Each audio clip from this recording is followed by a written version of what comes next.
Welcome back to Broomtail Country. In this episode, I want to talk to you guys about a book I'm going to be reviewing.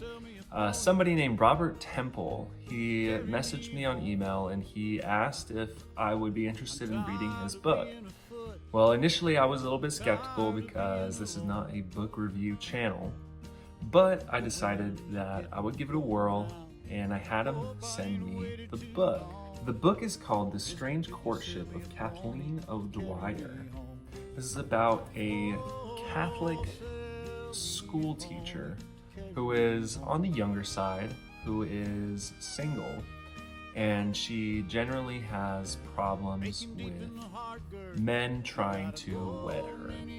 And so she is escaping one of the towns in the American Midwest, and she gets invited to New Mexico by the Spanish authorities. And basically the whole book is her traveling out to New Mexico. She meets some strange men along the way. You could say that, like the name of the book, her story is a strange courtship of her, to the point where it almost focuses on her rebellion against all this courtship.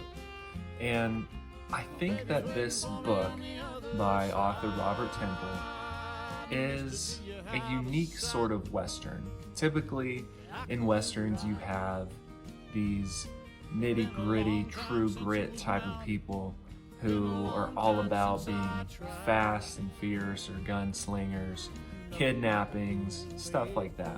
This is a different type of Western.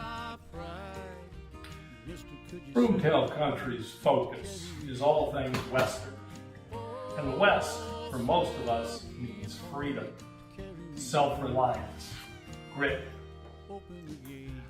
I wrote the first draft of The Strange Courtship of Kathleen 𝗖𝗧 as a novella back during the 1980s, during my starving writer days. It's a fairly standard frontier adventure yarn, but with a female protagonist. Later, after I began teaching, I attended a literary conference sponsored by the International Association for the Fantastic in the Arts, 𝗖𝗢𝗡. The keynote speaker that year was 𝗟𝗘𝗧'𝗦, a science fiction and fantasy author I have long admired. She wrote one of the most important novels of the 20th century, The Left Hand of Darkness. Now, writers of genre fiction, like science fiction and fantasy, often endure scorn from writers of serious literature. And 𝗟𝗏 herself has had to put up with abuse from advocates of serious fiction.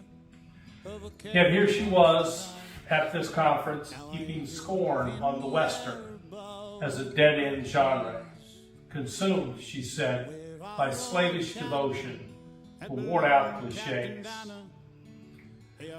Now, I grew up on all things Western. To this day, I'll sit down and watch The Magnificent Seven or Hombre whenever they show up on the streaming queue, as I'm sure most of your viewers do. So I took her words as a personal challenge and set about reworking my novella into a full-length novel that reworks the conventions of the Western to revive it and free it of the biases, the many biases, that plagued it and still do. This is an Irish Catholic woman who travels to the Spanish lands. And the reason why that's a different type of Western, like if you go look at, for say, let's talk about Lonesome Dove. If you go look at Lonesome Dove, the author almost portrays the Spanish as, I wouldn't say non-existent, but not really a factor in the story.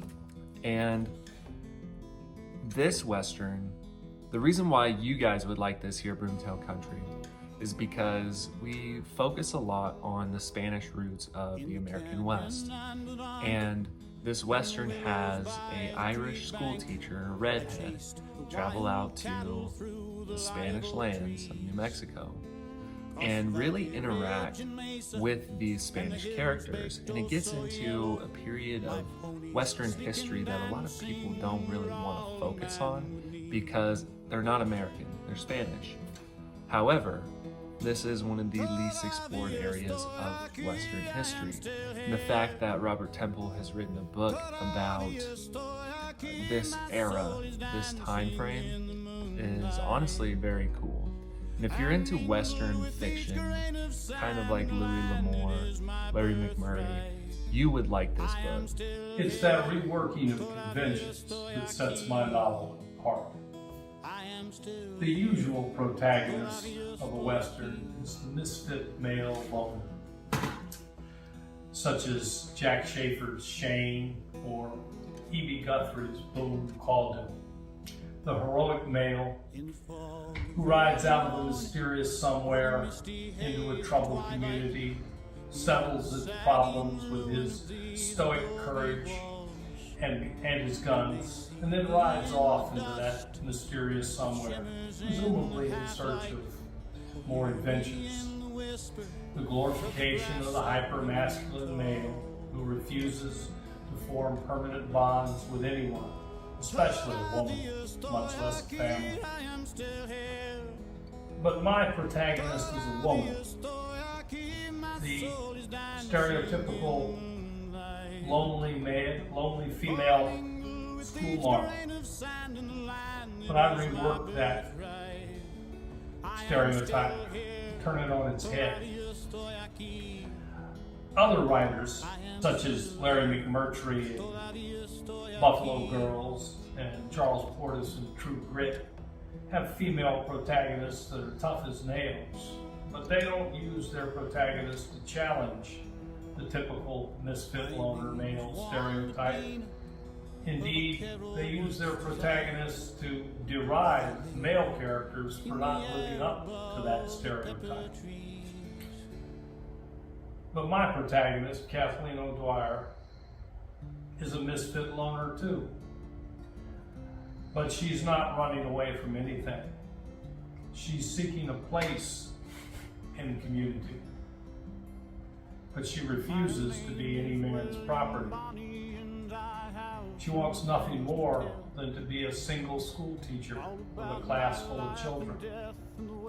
But she won't accept the weakling gender roles that society expects of her. She demands the freedom to choose her own path in life. Moreover, the plots of traditional Westerns follow a rather predictable pattern. Storms, stampedes, fistfights, knife fights, gunfights, all culminating in a climactic gun battle that dispenses final justice and sets up the hero for his ride into the sunset, or sometimes heroic death. Cue the up-tempo, swelling music. My novel has the storms, stampedes, and fights galore, but it asks its characters to embrace the consequences of their actions, not run away from them in some quest for fantasy adventures. So I want to thank Brethren again for having me on Broomtail Country, and I want to thank its viewers for tuning in. I hope you'll give my novel, The Strange Courtship of Kathleen 𝗖𝗢, by me, Robert Temple, a look-see. It has all the thrills and adventure we expect of a typical Western historical novel, but it asks its readers to look beyond the cliche-addled fantasy.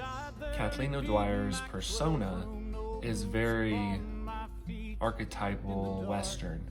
It's the Western archetype. However, there's a spin on it because she doesn't need a man in order to survive. She doesn't need all of these different things that the previous Western novels say that you need.